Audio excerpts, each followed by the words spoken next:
The Police reformed this year for their first full-length tour since 1984.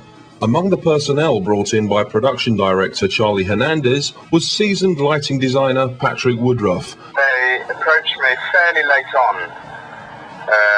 not until February, I think. February, March, they got in touch. And, they said, look, the police, they don't really want to do anything. They don't want to have a big production. They want to just be simple, and they don't want to... It wasn't so much even about spending the money. They just wanted a simple show. They didn't see themselves as having, huge, great, complicated production. And they wanted to be quite fluid. They wanted to be able to go into big places and small places and change around. But as soon as I spent some time with them, I realised that, of course, they didn't want a great show.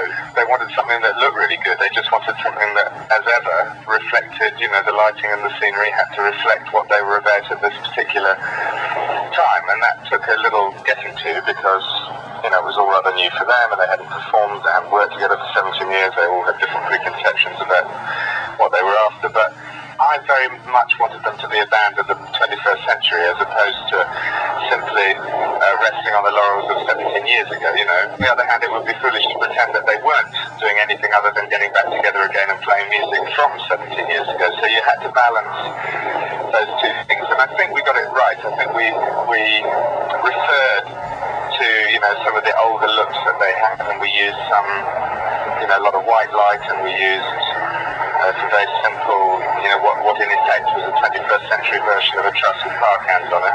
We also had, some highly choreographed lighting using all the latest sort of fixtures and lights. And I think the mix of the two was really good, and the stage set was very simple, was elegant.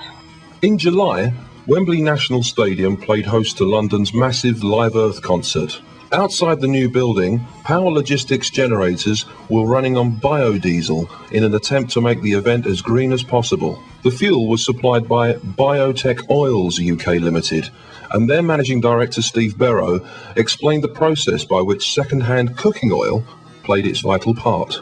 A load of vans run around the country picking up used cooking oil from restaurants and kebab houses and so on and so on. And then we buy it from that specialist collection service, okay?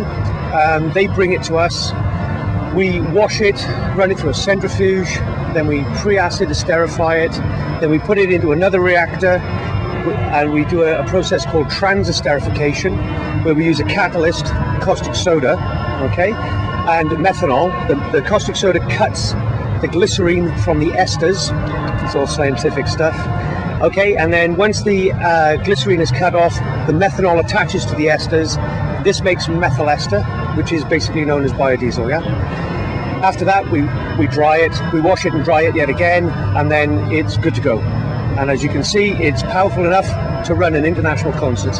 What's annoying is that yesterday on the TV, today on the radio, a couple of days ago, I've heard the media banging on about why are we having a concert to save electricity when what we're doing is just using up a load of electricity to ask people to save electricity.